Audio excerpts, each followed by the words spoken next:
Ministry of Finance's budget for it to be truly independent regulator, more like it did with the EFCC. It must be a matter for appropriation, not a component part of the Ministry of Finance's budget. Let's leave that as it is. If you go back to this particular bill, and I think we should separate the bill to amend the ISA separate from that of the unclaimed dividend. If we take the bill to amend that of the ISA, there is this fundamental argument which you raise, is that what happens to the money they collect. Now, the ISA, provision of the Principal Act, already gives them a room in Section 20 that the Commission may apply the proceeds of the fund established under Section 19 of this Act to meet, and it states everything he's supposed to meet there. Very clear. What they seek to amend is to introduce a clause.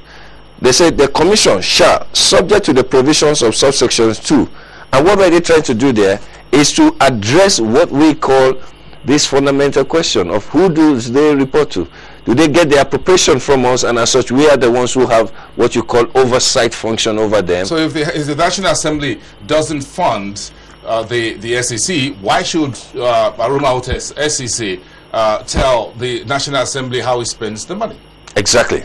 That exactly is a fundamental question with this bill. This bill is all about, this bill therefore is about that unspoken dichotomy. I don't get funding from you. I get funding from the market. I get funding from a Ministry of Finance. You deal with the Ministry of Finance. So it's a pool of and then they go ahead and say, look, no, we appropriate to Ministry of Finance. You operate on the Ministry of Finance. You still operate under us. Why is it so important, therefore? That question remains unanswered. So how SEC gets its funding, therefore, becomes a very contentious issue. Because you take money from the primary market, when you approve offers. You can take from the secondary market, and then you also take from the government. Hold on exactly, a minute. Exactly the problem. Now, and you are supposed to be the regulator. At the level at which you get involved with secondary market, you're already in the mix of the operator's business. You are a part of the game. And therefore, you see, the conflict of interest is also so defined in the conflict of roles. And therein lies the question. And that's what, as it relates to the ISA bill. But my take on it is that if you're going to make an amendment to the bill, and they go for the most fundamental thing there, I think this public hearing should be very interesting for everyone. Very interesting. I'm going to ask you very few questions. What do you expect Aruma Ote and the rest of our team to tell the House of Assembly today? Because it looks like some, well, perhaps faint, not so clear line of battle is drawn between the SEC and the House. Because for the first time, it looks like the House is putting its fingers right in the eyes of the SEC, as it were. I don't think we should get a bit that melodramatic about it. It's not a fight. It's not. These people are civil people. They relate. They talk most of the time. Aruma Ote will defend the best interests of her vision of what the Security and Exchange Commission is, most likely with the discussions with the board, which comprises of very intelligent people as well. And the House of Assembly equally would defend their own vision of what it is. At the end of the day, the question is this: they must not leave this whole process without resolving the custodian-custodial rule. If it is a function of a bill that defines it, it's not. But the arguments need to be framed within the proper context. Right now, the argument is being framed in the context of funding. It is being framed in the context of who controls who. But there's a larger question. The whole ambit of the regulatory function also involves the National Assembly. Money always causes a lot of hot blood. Within our National Assembly, we've always had issues with money. Because if the Umar Jibril Committee, Honorable Jibril, says, look, we want to have oversight about this and that, is it likely that Aruma Ote will say, oh, well, fine, no problem, just go ahead and take it? I don't think it's that easy. I think there is some education required on both sides, and they could benefit from this dialogue. The SEC will make its case based on his own understanding, based on best practice, maybe on world-class provisions as well. The House of Assembly will also go back and make its case. The members of the public, who are stakeholders in this business, would come and make a stake. I'll give you one fundamental example.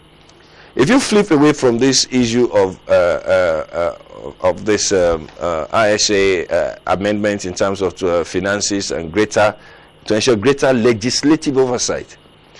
And we separate the argument to say, what is the reporting structure of our regulatory framework in this country?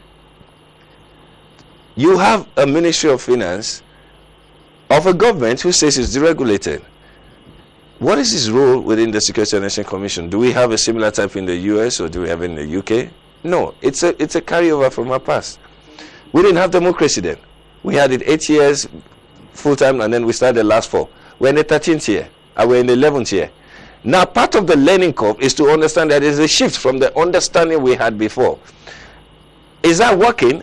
Or within this new template, the House of Assembly plays a role. My take on it is that if they're going to have their way, there must be some caveat. The members, people who become members of the House Committee on Capital Market must also have certain pre-qualifications to make them in there. They must have certain corporate code of governance that governs their financial investment far higher than their colleagues. The SEC can make that argument. Now, okay, fine. You want to play the role of custodian custody. Custodian custody, fine. But there are very minimum requirements which some of you would have to meet and pre-qualify to be members. If those are not in place, then there must be some caveat. And this kind of thing should come from the Attorney General, perhaps. He's supposed to send an advisory.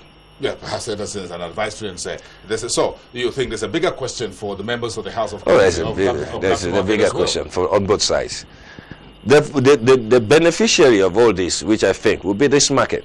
Because one of the fundamental problems we've had is that we have not been able to separate ourselves from how we came to become who we are in this market. The interrelationship between SEC and NSE in the past, which are basically seen NSE serve on the board of SEC at the foundation stage, or NSE in itself using some level of leverage to influence who becomes the SEC, the DG. Those issues need to be trashed out, but they do not necessarily need to be trashed out in a form of attacks, blackmail, newspaper headlines, media campaigns. This is why this process is there. It is a beautiful process of our democracy to say, look, who really is in charge of the oversight? Who is in charge of the public interest? And if those people, therefore, are going to play their role, these are what we demand from them within this particular sector.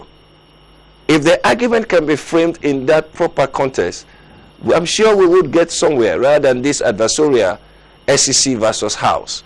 It makes good headline, but there's really no battle there. Is it really necessary that everything being the House wants to do in the capital market should come in form of a new bill, an amendment to the ISA? Is it really necessary? Because it's an indication of a lack of relationship. It's an indication of the lack of structures. It's an indication that, unlike what you would find whereby the U.S. Congress calls people in and they discuss either privately and some on camera and they move on, the team dynamics are not there because they're supposed to be on the same team. The House of Assembly and the Securities and Exchange Commission are supposed to be on the same team. And that's why this attempt to play a little game in between them to show that there's discordance. No, there is serious problems. There's serious problem of understanding on the part of those who want to now play the big boy role. The House members. There is a serious problem of